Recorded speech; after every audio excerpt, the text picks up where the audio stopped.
What's up, everybody? Welcome back to HR Heretics. This week it is 4th of July. And so we wanted to do a little bit more of a fun segment today on how to take vacations.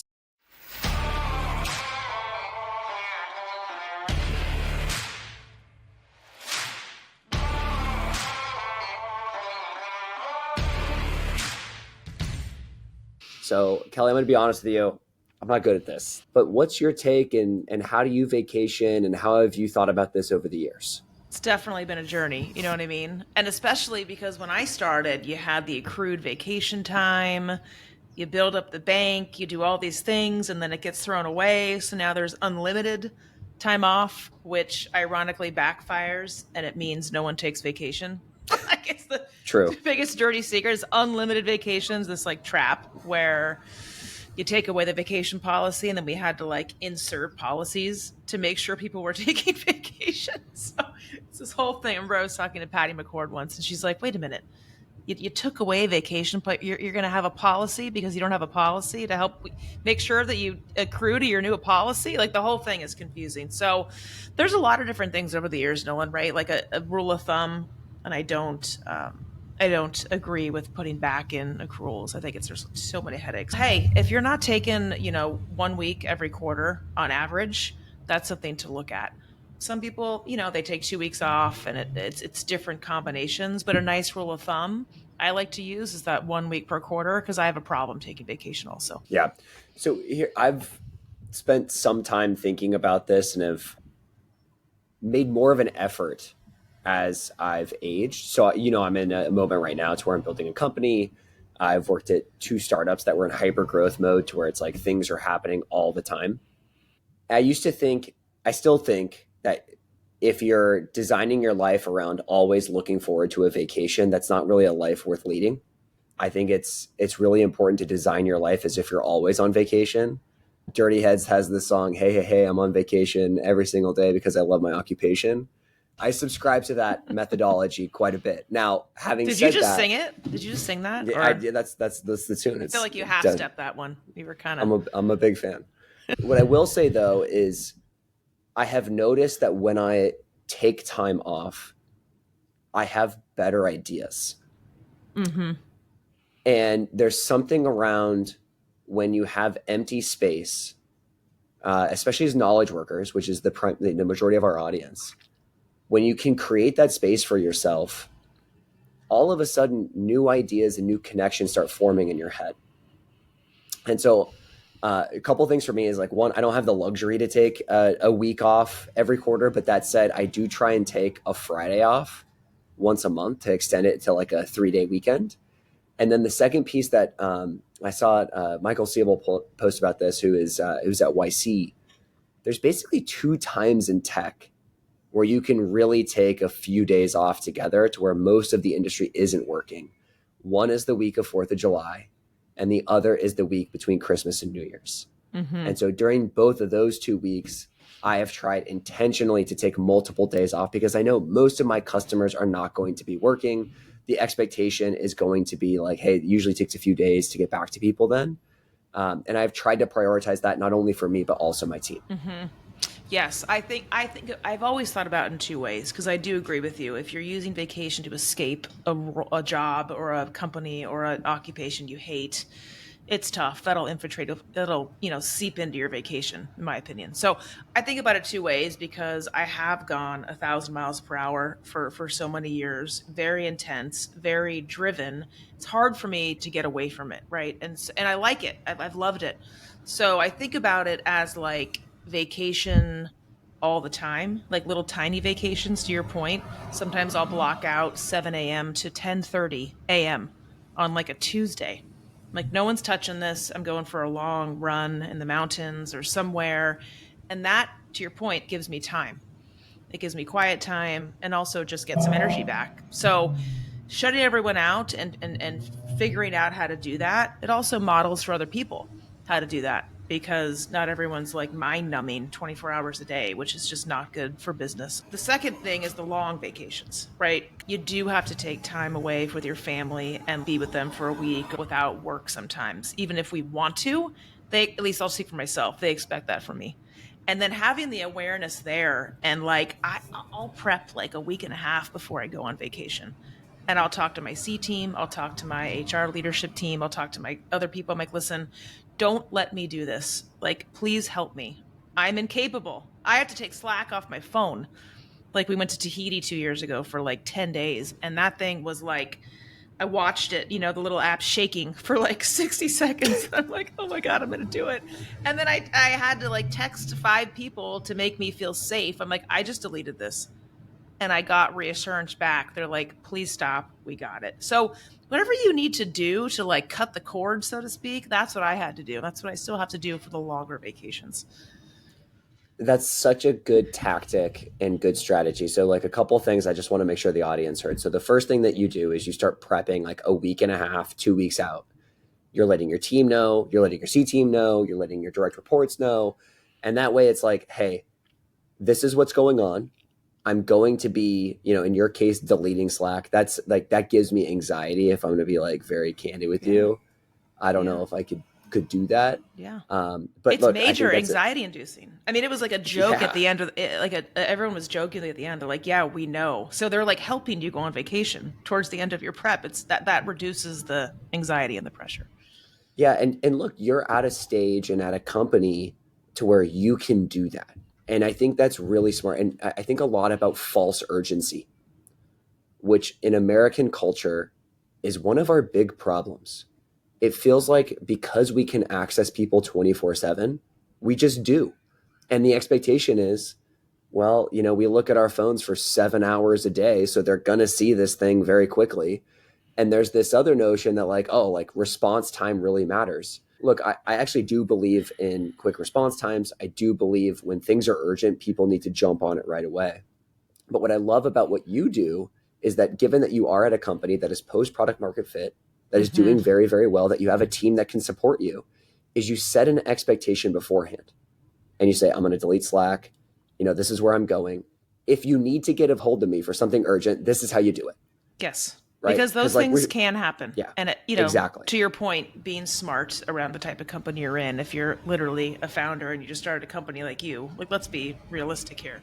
But when I think about it, what it really is, Nolan, it's like this false sense of urgency. You have to break your habits. And that habit is Slack. That's how we live every day. And so it takes like 3 or 4 days to be like, okay, I'm going to break this habit that we all have, no matter. Decompress. Totally. Yeah, it's a decompression. So one of the things I've started to do is like you is to schedule out like time every single day that's just for me. And in fact, like I do that like first thing literally every day, no days off, 7 days a week, like usually from about call it like 6:30 to 8:15. Mm-hmm. I'm either going on a long walk, I'm going to work out, I'm going into the mountains, or I'm going to the beach. And for me, like I'm not looking at Slack, I'm not looking at email, I'm not looking at LinkedIn. I might have some music in because like I like to jam when I'm like working out and doing stuff like that. But I've been trying to do less of that too because we constantly have some sort of noise. And as knowledge workers, like think about the like knowledge worker. If you're not spending time alone with your thoughts, are you actually thinking? Like, are you actually coming up with the best ideas? We're living in this world of AI. I've been seeing a bunch of people post about it. And I keep thinking, the future of AI is like these humanoids to where like it's human plus AI. For the human to be really good, we have to be really good at thinking. And part of being good at thinking is having time with your thoughts, away from screens, away from your phone, away from Slack. And I think of vacation, whether you're Kelli and you can do this, I love Kelli's way of doing it, or whether even you're me, I kind of do the same thing with my team. It's like, look, I'm unavailable during this time. If you need me for something urgent, you pick up the phone and you call me. But like, Yeah. don't ping me. And Yeah. if you do, don't expect me to get back to you until 8:30. Yeah. And I think just expectation setting and doing those things, we live in this hustle porn culture to where it's like, oh, it's so cool to be working 24 hours a day. Well, it turns out like if I don't sleep 8 hours, I'm shit the next day. And I've learned that it's something that didn't happen to me when I was 24, but definitely happens to me now. And so I just think all of these things ultimately end up compounding, and it is upon you. Like, you have to take this upon yourself to take the time for you. Hey everyone, we'll be right back in a moment after a word from our sponsors. Your workforce is both your organization's greatest strength and largest single cost. With Planful, it's easy to unlock the secrets of successful workforce planning so you and your HR team can make the right business decisions. Imagine using data-driven insights to develop accurate forecasts, close hiring gaps, and adjust talent acquisition plans collaboratively based on costs today and into the future. Planful lets you collaborate with colleagues in finance to understand the value your employees bring to the table. And the best part, you can get started with Planful in just weeks with minimal help from IT. Plus, with Planful, you get an endless runway. Planful grows with you, no matter how fast or large your team scales. Ready to transform your HR strategy? Join over 1,500 organizations worldwide who trust Planful as their go-to workforce planning software at planful.com/heretics. Real talk, most talent leaders haven't yet cracked how to leverage AI for meaningful impact on their hiring processes and business goals. But the leaders who are effectively using AI to transform their recruiting team's efficiency and quality use Metaview. Metaview is the AI assistant for the interview process. Their AI records and transcribes hiring conversations, like intakes, interviews, and debriefs, then provides perfectly summarized notes of everything that was discussed. That means your people can focus on creating human connections with candidates during calls and save time on the busy work of cleaning up notes after every interview. But it's so much more than just a time saver, because perfect notes means perfect data. For every candidate in every pipeline, hiring teams can make confident, informed decisions, and talent leaders can finally take control of the interview process. Join forward-thinking talent leaders at high-performing organizations like Brex, HelloFresh, and Quora, and check out Metaview. Head over to metaview.ai/heretics to talk to one of Metaview's product experts, or get started for free. You'll be up running and AI-enabled in minutes. And it's okay to be vulnerable. Like, if you ask for help and you're vulnerable, people actually want to help you usually. And it's like, I'm really bad at this, and like, I really need this. And they're like, how can I help you? Versus, I'm going to set expectations. You don't have to lead like that. You can be like, listen, I need this and I'm really bad at it. Can you guys help me? And they will. And I was talking to someone the other week, and they were on vacation like 2 weeks. They're like, I was getting slacks. I was responding. We train people how to treat us. Even I was told, like, in the work week, like, I'll respond to Slack real fast. Then everyone's going to be like, you're going to respond immediately when that's a problem. True urgent events are rare. Like, truly urgent events are typically rare. Like, usually the building isn't burning every single day. And the other thing I want to highlight here is, like, what Kelli and I are talking about is agnostic of your role and your level. Like, if you plan ahead, if you communicate well, and you ask your team for help to be able to do this, and you explain why you need to do it, then everyone's going to lean to that. And if they don't, you're working at the wrong company. Yeah. So, quick transition, Kelli. What are you doing for the 4th of July? Well, it's my wife's birthday on the 4th of July. So that is just a firework every Sick year. Birthday. Yeah, it's a good one. Straight up from Ohio, Hillary from Ohio, 4th of July. It's like the whole thing. So we just we do different things every year. Some years we travel, some years you don't. But it's a fun birthday. What are you doing? Are you guys hanging around the Bay Area? Yeah, we'll be here. Cool. So this is, I think, year 9. Yep. We spend in Huntington Beach for the 4th of July. So my parents live in Inland Empire, about an hour away. Yes. My best friend lives about a mile from the Airbnb that we're staying at. We stay at the same Airbnb for like 4 years in a row now. It turns out Huntington Beach has the largest 4th of July parade west of the Mississippi. Did not know that. That's incredible. So my kids are now really into it. My son's 5, my daughter's 4. Like, they dig that. And then they also happen to have the largest illegal fireworks show probably in the country. So it's like, it turns into a war zone down here. So that's awesome. This year I'm going to take Wednesday through Sunday off. And try and practice the same thing that we're telling everyone else. Same. Maybe we'll roll down. We're not allowed to do fireworks up here. It's like Fort Knox. Like you can't, the sparklers barely, I don't even know if sparklers legal, but we went to Ohio one year and I was like, oh my God, the fireworks, the stores. I was like, we got to come here every year. It was nuts. All right, everybody. Well, look, we hope you have an amazing 4th of July. Thank you so much for being a part of this community, and have a great holiday. Here's a crazy stat. Between hybrid and frontline employees, about 80% don't typically work in an office. So it's no surprise that digitally engaging employees is the #1 concern for CEOs as companies go hybrid. But as hybrid is quickly becoming the norm, it's easy for workplaces to start feeling a little less human. Yet delighting a digital workforce is possible, and it can even be, dare we say, fun. That's where Workvivo, Zoom's employee experience platform, comes in. If you've ever recoiled at the thought of a static intranet that looks like something you built in 1995 using MS Paint, have no fear. Workvivo is a dynamic, intuitive, accessible, and mobile-first tool.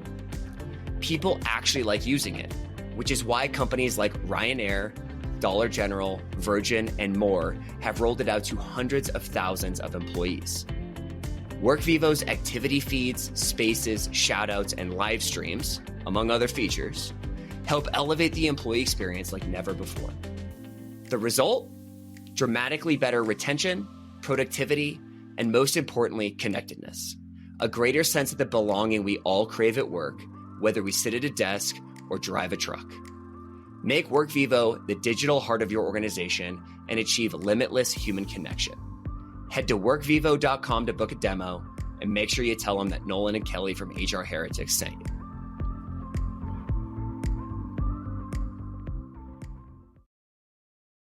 This episode is brought to you by Warp. If you're a founder with employees in multiple states, you know managing state tax compliance is complicated. Warp not only automates state tax compliance, but also offers a user-friendly experience tailored to the needs of startups with a robust in-house team of experts. Warp ensures your startup remains compliant across all 50 states, giving you the peace of mind you need to focus on scaling your business. They also make it easy for startups to provide health benefits for employees, hire international contractors, and even claim R&D tax credits. Hundreds of startups trust Warp to handle their payroll and compliance needs. You can go from zero to payroll live in just 2 days. Don't let payroll and compliance hold your startup back. Visit joinwarp.com/peel or tap the link in the description. Get started and receive a $1,000 gift card when you run your very first payroll. That's joinwarp.com/peel.